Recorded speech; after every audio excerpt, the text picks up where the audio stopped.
당연히 도움이 되고요. 당연히 도움이 되는데 제가 너무 반복하는 것 같지만 그 프로젝트를 위해서 본인이 어떤 기여를 했고 또 어떤 문제가 있었는데 어떤 식으로 풀었는지를 잘 설명해 주시는 게 중요합니다.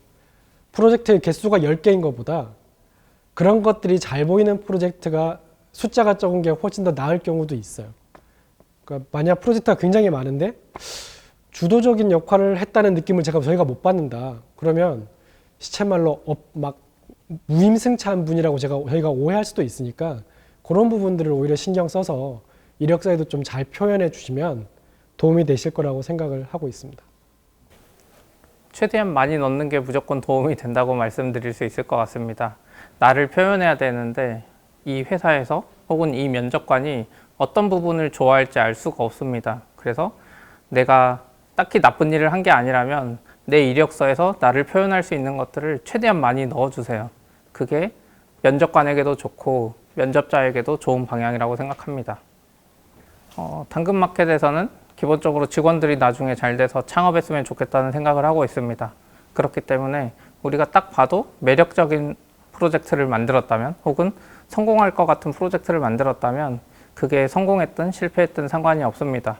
실제 서비스를 만들고 도메인을 따서 혹은 앱스토어에 등록한 이런 프로젝트, 그리고 그게 1년 이상 유지되고 있다면 매력적이라고 생각합니다. 확실히 한 거는 이제 면접자분들이 그 제한된 시간 안에 자신의 장점을 어필할 수 해야 된다는 그런 고민들을 많이 해보시는 게 좋을 것 같고요. 그렇기 때문에 그걸 다 나열하기보다는 자신이 어떤 분야에 관심이 많이 있고 어떤 문제를 해결해 가지고 어떤 것들을 배워왔고 그런 것들을 어떻게 하면 자신이 그 면접자에게 어필할 수 있을까라는 고민을 해보시면 좋을 것 같아요. 그렇게 된다면 무조건 많은 양을 그냥 거기다가 나열하기보다는 어떻게 자신의 관점이 무엇인지, 자신의 관심이 무엇인지 이런 것들을 좀 핵심적인 부분만 놓는 것이 아무래도 좀 도움이 되지 않을까 생각합니다. 프로젝트들을 이력서에 꼼꼼히 쓰시면 안 쓰시는 것보다는 충분히 도움이 될 거라고 생각합니다. 네. 면접이라는 것은 긴 세월 동안 쌓아왔던 역량이나 경험이나 지식을 매우 짧은 시간 동안 어필하고, 그리고 그 어필을 짧은 시간 동안 파악해서 간파해내서 우리 그 개별 회사들과 잘 맞는지를 판단하는 행위이기 때문에 되도록이면 객관적이고 되도록이면 풍부하고 되도록이면 긴 시간 동안 축적해 놓은 정보들을 공유해 주시는 것이 판단에 도움이 되고, 그리고 잘 축적해 놓은 분이라면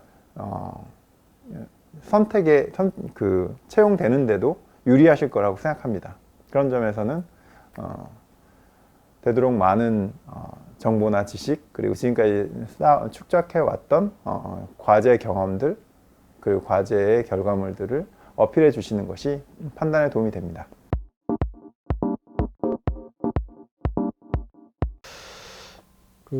제가 지금까지 답변했던 것들의 그 흐름을 보면 결국 나란 사람을 알고 싶은 거거든요. 그러니까 지원자분이 어떤 사람이고 네이버에 들어오셨을 때 저와 같이 일하면 이분은 어떤 동료가 되겠구나, 이런 상이 그려져야 되거든요. 이력서도 그렇고 이력서만으로는 불충분하니까 면접이라는 과정을 거치게 되는 거고요. 그래서 답을 다시 말씀드리면 개발이 아닌 다른 경력을 쓰시는 거는 당연히 좋습니다. 나란 사람을 표현할 수 있기 때문에. 그런데 그게 단순히 이거 했어요, 저거 했어요, 요거 했어요가 아니라 난 이걸 왜 했는가? 그래서 이걸 했을 때 나란 사람이 어떻게 발전했는가? 혹은 나란 사람이 어떤 교훈을 얻었는가? 이런 걸 말씀해 주셔야지 이거 저거 했어요, 요거 했어요, 그거는 도움이 안 될 겁니다. 다시 한번 말씀드리면 내가 내 의지로 나를 성장시키기 위한 경력이었다면 당연히 적으셔야 됩니다. 마지막으로 이것도 저 팁인데, 이력서를 쭉 작성했어요. 그러면 친구들이랑 돌려보지 마시고요.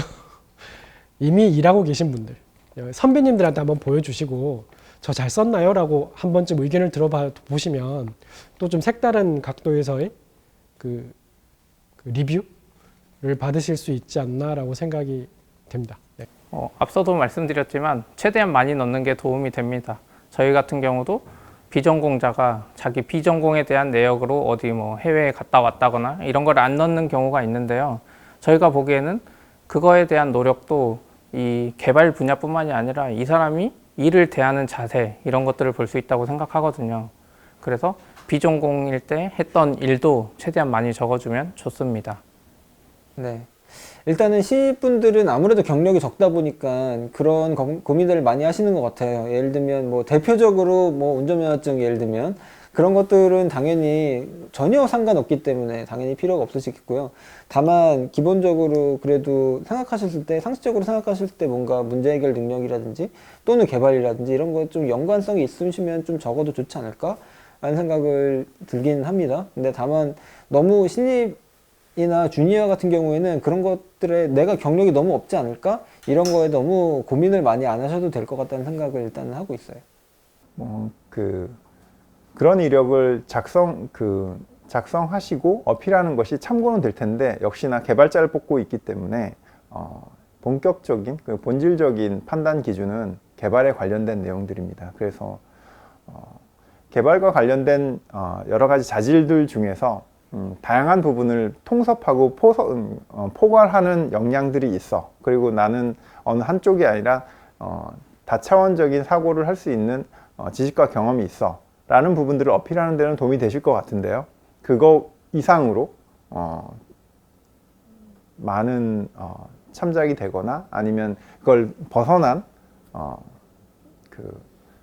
어드밴티지가 되거나 하지는 않을 거라고 생각합니다.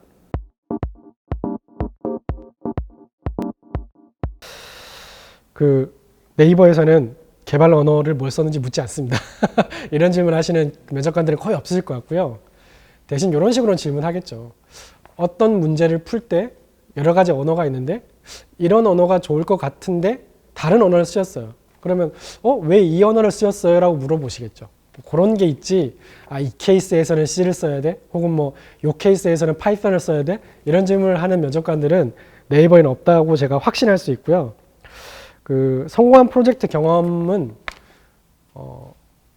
스토리가 중요하죠. 이런 것들은 늘 스토리가 중요합니다. 어떤 문제가 있고 내가 그걸 어떻게 해결했고 내가 얼마나 기여를 했는데 그 문제를 풀고 나니 나란 개발자에게 이런 기술적 역량이 생겼다. 그런 것들을 쫙 풀어서 말씀해 주실 수 있는 프로젝트들이 착착착 나열되어 있으면 저희 입장에서는 되게 면접자분을 이해하는데 굉장히 도움이 되겠죠.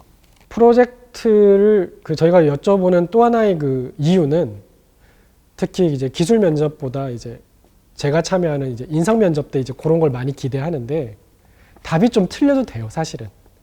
그렇지만 예를 들어서 웹브라우저의 창에다가 따따짜.naver.com을 쳤다고 가정하면 네이버컴을 쳤을 때 네이버가 보이는 그 과정을 어떤 사람은 10단계로 설명할 거고 어떤 사람은 100단계로 설명할 수도 있고요. 저보고 되게 깐깐하게 작성하라고 그러면 저는 한 200개, 300개도 가능할 것 같거든요. 브라우저 안에서 일어나는 일도 굉장히 복잡하니까. 그러니까 그렇게 그런 특정한 프로젝트를 어떤 식으로 표현하고 싶은지 보고 싶어서 질문을 던질 때도 있습니다. 그러니까 내가 틀렸나 맞냐를 고민하시는 것도 당연히 중요한데 그것보다는 내가 얼마나 내 걸로 소화한 다음에 잘 표현하고 있는 건지를 묻는 것도 많으니까 잘 소화하셔서 대답하시고 그 과정에 궁금한 거 있으면 또 면접관들한테 질문도 하시고 그렇게 좀 편하게 면접을 보셨으면 좋겠어요. 긴장하지 마시고. 저희도 생각해 본 적은 없는데 요즘에 유행하는 새로운 언어들이 다 들어가 있다면 아무래도 좀 더 보이겠죠. 근데 그거에 대해서 물어봤을 때 내가 그냥 알고만 있고 깊게 질문했을 때 대답할 수 없다면 오히려 마이너스라고 생각합니다. 하나를 쓰더라도 깊게 물어봤을 때 내가 진짜 이걸 공부했고 좋아했다는 게 느껴지는 것들, 이런 것들만 적어주시는 게 좋을 것 같습니다. 많이 할 줄 안다고 적었는데 물어봤더니 하나도 대답을 못한다면 그건 오히려 마이너스라고 생각합니다. 얇고 넓게 아는 것도 중요합니다. 그래서 저도 이게 딱 집어서 말하기는 어려운데 그거는 나머지는 다 면접관들이 판단할 거니까 그냥 최대한 많이 적어주세요. 앞에서 마이너스라고 이야기했지만 그런 거 신경 쓰지 마시고 여러분들의 개발, 내 라이프 이런 것들을 그냥 로그 적듯이 다 적어주시면 좋을 것 같습니다. 물론 너무 장황하게 쓰면 면접관들이 보기 힘드니까 최대한 간결하게 적어주시면 좋을 것 같습니다. 네. 일단은 사용할 줄 아는 개발 언어에서 뭐 언어를 적었다가 면접에서 정말 질문 나왔는데 아무것도 대답 못하고 제대로 사용할 줄 못한다고 이러면 오히려 감점 요소라고 저는 생각하거든요. 그렇기 때문에 사용할 줄 아는 언어만 정말 이제 잘 적는 게 좋을 것 같다는 생각이 들고요. 성동환 프로젝트를 작성하라는 질문 같은 경우에는 자신의 경험이 거기서 어떤 것을 배웠는지, 솔직히 이제 뭐가 실제로 성공해가지고 어떻게 사용했는지가 궁금하신 건 아닐 거잖아요. 그렇기 때문에 그 성공한 경험에서 어떤 성장을 해왔는지, 일어나왔는지, 어떤 이야기들이 있는지, 이런 것들을 잘 어필할 수 있는 프로젝트가 있다면 그런 거 위주로 말씀해 주시면 좋을 것 같습니다. 채용 후보자를 잘 알아보기 위한 또는 채용 후보자에 대해서 잘 판단하기 위한 여러 가지 기준들 중에서 그 채용 후보자의 본질적인 성장 또는 현재의 역량을 가장 잘 드러내는 모습은 뭘까를 고민해 보면 그 채용 후보자를 현재까지 만들어내는 데 있어서 가장 큰 영향을 준 또는 가장 큰 고통과 그리고 성장의 기회를 준 그런 경험이 뭐였지를 보는 것이 대단히 중요합니다. 그런 점에서 지금까지 해왔던 과제들 중에서 가장 큰 거 또는 가장 어려웠던 거 또는 가장 많은 지식과 시간 경험들을 하고 가장 많은 시간을 투입했던 그런 경험들을 통해서 그 경험 내에서 그 후보자가 어떻게 대응했고 그리고 어떤 것들을 익혔고 어떤 것들을 기반으로 삼아서 다음 단계의 경험으로 살려냈는지를 보는 것이 그 후보자를 알아내는 데 있어서 큰 도움이 됩니다. 그래서 그런 이제 경험 또는 그런 과정들에 대해서 어필해 보도록 하고 그것들을 통해서 진실성과 함께 깊이를 가늠해 보는 시간을 가지게 되는 것입니다.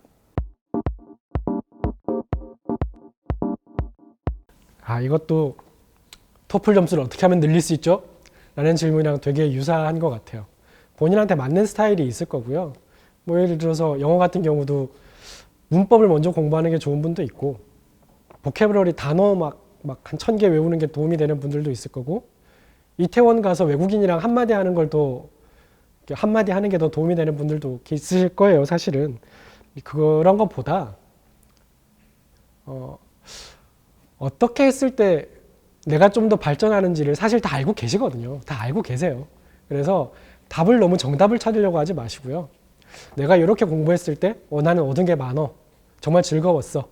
이런 것들을 찾으시는 게 좋고 사실 프로젝트를 여러 개 하시는 거에는 그런 목적이 좀 깔려 있었으면 좋겠어요. 내가 어떤 식으로 공부를 했더니 발전했더라. 그래서 뭐 이게 정답이다, 저게 정답이다 라고 말씀드리긴 곤란합니다. 다만 이건 뭐 제 개인적인 생각이기도 하고 여러 면접관 분들의 거의 공통적인 의견 같기도 한데 랭귀지의 문법을 익히는 것이 개발자의 좋은 개발자의 전제 조건이라고 생각하지 않아요. 오히려 이런 기능을 만들어야 되는데 어떤 랭귀지를 쓰는 게 더 좋지를 좀 더 파악하는 분, 그리고 이 경우에는 이런 랭귀지를 쓰는 게 더 좋더라, 이런 부분을 좀 집중해서 보시는 게 더 좋을 거고 그러기 위해서는 빠른 학습 능력이 좀 필요하시겠죠. 이거는 뭐 사람마다 다르다고 이야기할 수밖에 없는데요. 저 같은 경우는 그 언어에 대한 스펙을 자세히 보지 않고도 프로젝트를 먼저 만드는 편입니다. 제가 자주 만드는 프로젝트가 있는데 그걸 새로운 언어별로 계속 새로 만들면서 공부를 많이 합니다. 그렇지만 또 다른 분야의 분들은 이 책을 처음부터 끝까지 다 본 다음에 절대 개발을 안 하시는 분들도 있는데요. 이 성향 차이라고 생각합니다. 하지만 일반적으로 그 언어나 프레임워크에 대해서 잘 알려면 실제로 뭘 만들어 보는 게 제일 빠른 방법이라고 생각합니다. 일단은 당연히 이것도 답이 있는 환경은 아닌 것 같아요. 근데 기본적으로 아예 처음부터 CS 전공 공부를 한다 그러면 흥미를 가지긴 쉽지 않을 수 있거든요. 왜냐면 정말 이거를 이제 뭔가 강제적으로 배우는 건 아니고 뭔가 그 코스를 따라가기에 이게 왜 필요한 거지? 이런 것들에 대해서 이해하기 힘드실 수 있을 것 같아요. 그래서 가장 정답은 당연히 병행해서 두 개를 동시에 할 수 있으면 가장 좋을 것 같고요. 왜냐면 프로젝트를 하면서 뭔가 내가 모르는 거에 대한 니즈를 또 이론에서 찾을 수 있거든요. CS 이론들이 그런 것들을 잘 뒷받침해 줄 수 있는 그런 내용들을 가지고 있기 때문에 뭐가 더 중요하다기보다는 그 두 가지를 다 동시에 하면서 이 이론은 어떤 문제를 해결하기 위해서 필요한 거구나라는 것들을 좀 이제 알고 있다면 가장 좋은 공부가 될 것 같다는 생각이 듭니다.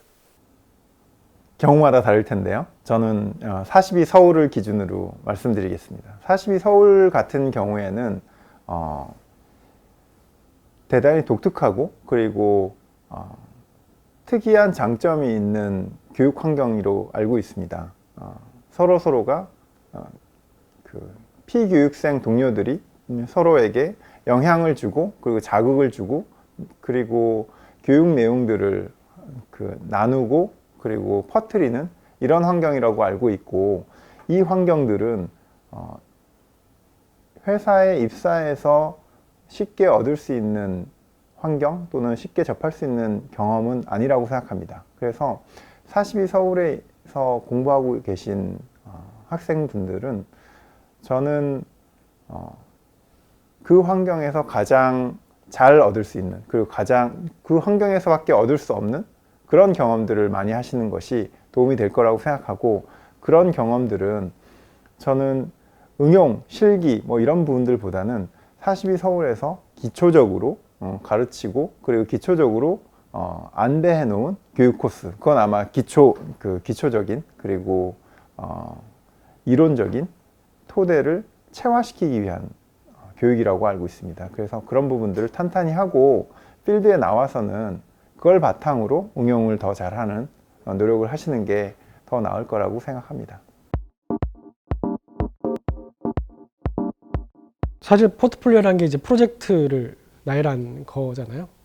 말씀드렸던 것처럼 그냥 프로젝트를 했는지 아니면 정말 좋은 걸 만들어 보고 싶어서 프로젝트를 했는지, 혹은 뭐 좀 거창하게 말하자면 사용자들의 문제를 정말 해결하고 싶어서, 혹은 내가 겪고 있는 문제를 너무 해결하고 싶어서 만든 프로젝트라면 굉장히 훌륭한 포트폴리오가 될 거고, 그 와중에 내가 어떻게 성장하고 있어요라는 걸 보여줄 수 있는 포트폴리오라면 대단히 좋은 포트폴리오라고 생각할 수 있습니다.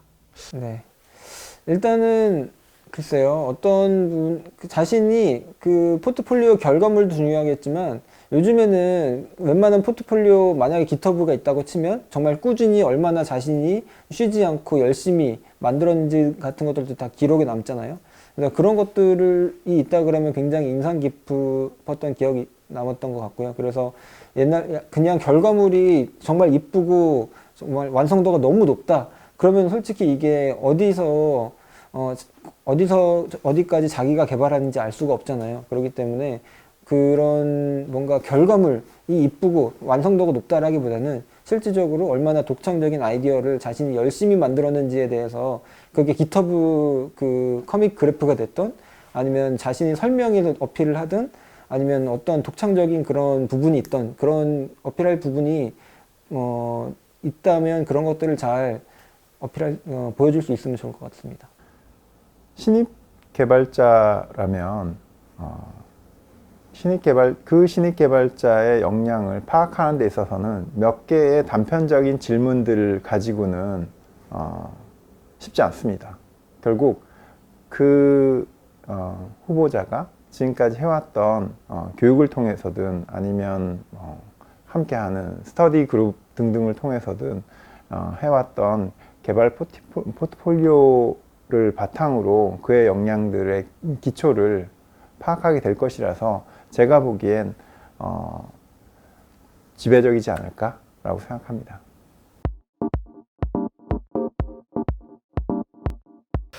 일단 신입으로 입사를 하시면 그 네이버에서 일하기 위한 공통 소양에 대한 것들을 교육을 받으시고, 또 각 직군 혹은 각 조직에서 필요하신 기본적인 기술에 대한 그 집중 교육 코스가 있습니다. 그래서 거기서 개발자로서 필요한 성장을 하시게 될 거고요. 그 과정에는 그 프로젝트도 포함이 돼 있고, 또 그 프로젝트에는 현업에서 실제로 일하시는 멘토분들이 참여하셔서 뭐 기술에 대한 조언뿐만 아니고 성장이라던가 또 뭐 여러 가지 고민에 대한 멘토링을 해주실 거라고 알고 있습니다. 그리고 각 조직에 실제로 이제 개발을 하기 위해서 배치되신 뒤에도 뭐 조직별로 살짝 다를 수는 있지만 그 기술 멘토링을 하시기 위한 멘토분들이 다 아마 계실 거기 때문에 아마 쫀쫀하게 상담도 하고 성장에 대한 멘토링도 받으실 수 있다고 생각하셔도 괜찮을 것 같습니다. 혹시 입사하신 이후에 나는 다른 프로젝트 혹은 뭐 다른 사업 분야 아니면 뭐 다른 기술 분야에서 일을 하고 싶다라고 하시면 네이버 내부에는 그런 분들을 위해서 다른 직군에 지원할 수 있는 그 시스템이 만들어져 있기 때문에 일정 조건과 일정 프로세스를 준수하시기만 하시면 또 다른 쪽으로 이동할 수 있는 길도 얼마든지 열려 있으니까 그런 부분에 대한 걱정도 너무 내가 이 분야에서 10년을 해야 되는데 뭐 이런 식으로 고민하실 필요는 없고 아까도 말씀드렸던 것처럼 자기가 재미있는 분야를 열심히 하시면 될 것 같습니다. 일반적인 스타트업이 다 비슷할 것 같은데요. 신입사원만을 위한 교육 프로그램이 있지는 않습니다. 다만 신입사원에게 적당한 업무를 통째로 줘서 본인이 시작부터 끝까지 하는 거를 과정을 지켜봅니다. 저희는 신입사원이라고 해도 혼자서 프로젝트를 완성할 수 있고 그 과정에서 다양한 구성원들의 도움을 받아가는 과정, 이런 것들이 큰 도움이 된다고 생각하기 때문입니다. 당근마켓의 특성이라고 할 수도 있는데 딱히 멘토링을 따로 하지는 않습니다. 다만 이 개발자가 이 옆에 있는 훌륭한 동료 개발자들에게 가서 마음껏 물어볼 수 있고 마음껏 자원을 활용할 수 있는 그런 회사 구조를 만들고 있습니다. 신입사원에 대한 피드백은 주로 동료들에게 많이 받게 됩니다. 업무를 같이 진행하는 동료 혹은 업무에 대해서 뭔가 물어봤을 때 이 동료가 알려주면 이분이 얼마나 빨리 받아들이는지 이런 것들은 주변 동료가 제일 잘 알기 때문입니다. 그래서 주로 동료들에 의해서 피드백을 많이 받을 수 있다고 생각합니다. 당근마켓에서는 될 수 있으면 본인이 할 수 있는 업무를 많이 시키도록 노력하고 있습니다. 물론 회사가 원하는 방향이 있기 때문에 그 업무를 해야 되겠지만 본인이 정말 다른 업무를 하고 싶다면 그거에 대해서 최대한 신경 써주려고 노력하고 있습니다. 아직 사례는 많지 않지만 저희는 직원들이 본인이 원하는 일을 해야지 더 잘할 수 있다고 믿기 때문에 열심히 노력하고 있습니다. 본인이 정말 프론트 개발을 더 잘할 수 있고 평소에 노력을 많이 해서 프론트 개발자로 면접 봐서 합격한 분들보다 능력이 뛰어나다면 갈 수 있겠죠. 하지만 그때 기존 팀의 상황도 봐야 되기 때문에 꼭 딱 잘라서 말씀드리긴 어려울 것 같습니다. 일단은 라인은 그래도 일단 대기업이기 때문에 저희 교육팀이 당연히 있고요. 교육이 다양한 레벨에서 진행되고 있는데 일단 입사하시게 되면 전사교육, 그러니까 개발 팀뿐만 아니라 전사 직원, 신입사원들이 같이 받는 전사 교육이 있고 그 교육을 받으시게 되고 원래는 그 교육 기간 안에 뭐 일본 지사라든지 다른 지사도 갔다 오는 그런 프로그램도 있는데 요즘에는 코로나 기간이라 가지고 그런 것들은 아직 못 하고 있고요. 그리고 그게 끝나면 또 이제 개발실 에서 하는 교육 프로그램을 또 이제 이수하시게 되고요.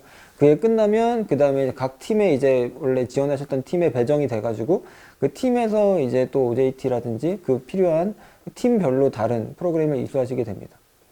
그러면 이제 그러고 나서 나중에 이제 정말 실제 실무를 이제 하시게 되는 거죠. 대략 아까 말씀드린 걸 다 합하면 뭐 한 달 정도 될 것 같습니다. 실무 팀에 배정되기 전까지. 저희 일단은 기억나는 거는 이제 멘토가 있고요. 그래서 실질적으로 일정 기간 동안 멘토분이 그 멘티를 이제 할 수 있도록 할당되는 그 프로그램이 있습니다. 그래서 멘토분에 따라서 약간 어떻게 진행되는지는 다를 수 있겠지만 기본적으로 멘토분이 그런 멘티분들에 대해서 회사 생활에 대해서도 지원해 주시고 그다음에 다양한 팀 내에서의 개발 활동들에 대해서 이제 컴퓨터 셋업이라든지 다양한 부분들을 이제 지원해 주십니다. 저희 회사 리뷰 시스템이 있는데요. 기본적으로는 그 모든 동료들을 평가할 수 있는 그런 360도 평가 시스템이 있거든요. 그래서 꼭 이제 상사가 그 팀원들을 평가하는 것뿐만 아니라 서로 이제 피드백을 줄 수 있는 시스템이 있기 때문에 그걸 통해서 자신이 어떤 그 동료들이 자신에 대해서 업무에 대해서 어떻게 생각하고 있는지 이런 것들을 피드백을 받아보고 자신이 이제 확인하고 개선하고 할 수 있는 그런 인사 시스템이 잘 되어 있습니다. 일단 당연히 그런 시스템이 구축되어 있고요. 그런데 일단은 신입으로 딱 입사했는데 예를 들면 2달 있다가 뭐 바꾸겠다 약간 이런 것들도 완전 자유롭게 할 수 있는 회사는 없을 것 같아요. 다만 그런 다양한 포지션이 오픈되어 있다거나 사람이 필요하다거나 할 때 그런 것들이 사내 시스템에 올라오고요. 그런 것들이 자신의 이제 어떤 특정한 기간 같은 것도 충족이 되고 그다음에 서로 이제 핏이 맞으면 그런 팀으로 이동하고 그럴 수 있는 사내 시스템과 제도가 마련되어 있습니다. 일단 배미는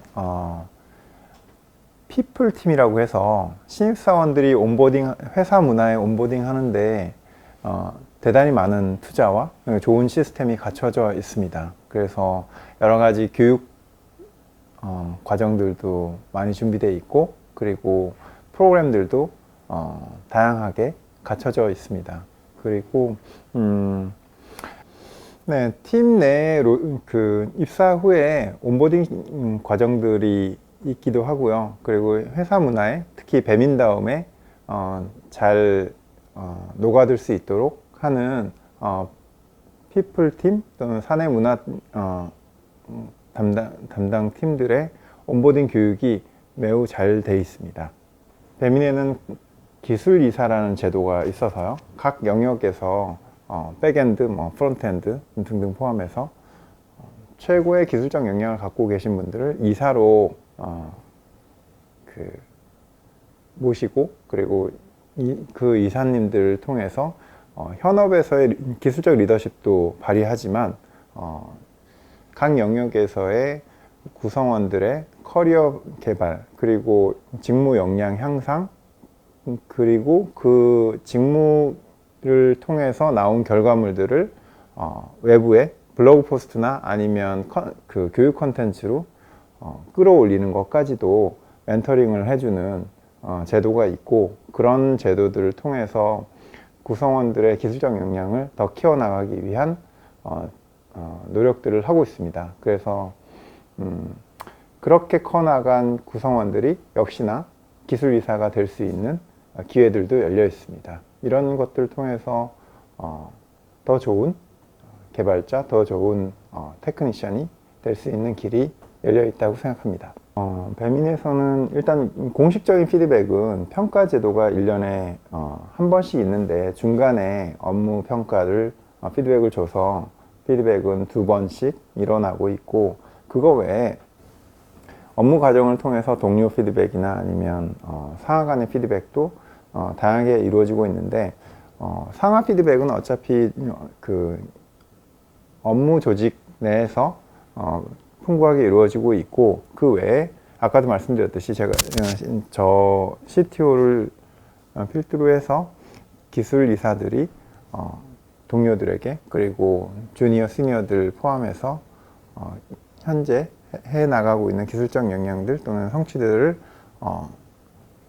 살펴보고 그리고 거기에 대해서 코칭을 해주고 하는 기회들을 만들어 나가고 있습니다. 직무 그룹들이 따로 있고 직무 그룹은 현재로서는 웹 프론트엔드 개발 그리고 네이티브 앱 개발 영역에 있어서 그룹이라는 체계로 횡으로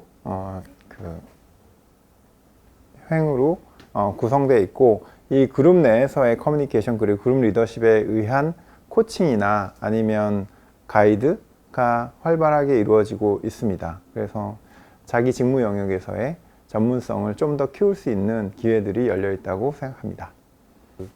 백엔드에 있다가 프론트엔드로 가 또는 프론트엔드에 있다가 백엔드로 완전히 갈 거야 라기보다는 백엔드에서 프론트 쪽으로 한 걸음 두 걸음 더 나가면서 풀스택으로 성장하거나 프론트에서 백으로 한 걸음 두 걸음 영역을 더 확장해서 프론트와 백을 아우르는 기술 영역을 하게 되는 가능성이 높고 그거보다는 그게 아니라 백엔드만 하다가 어느 날 갑자기 프론트엔드로 완전히 갈아탈 거야 또는 프론트엔드만 하다가 백엔드로 완전히 갈아탈 거야 그리고 나는 프론트엔드는 백엔드에서는 아주 시니어인데 프론트엔드는 주니어니까 주니어 역할만 할 거야 이렇게는 배민을 포함해서 다른 회사들도 그렇겠지만 이루어지진 않고 그거보다는 말씀드렸던 것처럼 백엔드에서 시작했지만 영역을 조금 확장해 나가면서 프론트엔드의 업무까지도 커버할 수 있도록 하는, 그리고 뭐 프론트에서 백으로 가는 것도 마찬가지고, 이렇게 기술 영역을 확장하고 그리고 본인의 커버리지에 대해서 성장을 시키는 방향으로 의 길은 열려 있고, 오히려 열려 있는 정도가 아니라 추천되고 바람직한 모습으로 어필되기도 하고, 사실 저희 기술 이사님들 중에는 그런 모습들을 보여주심으로써 어필이 되고 그걸 인정받고 한 분들이 더 많이 계시다고 볼 수 있습니다.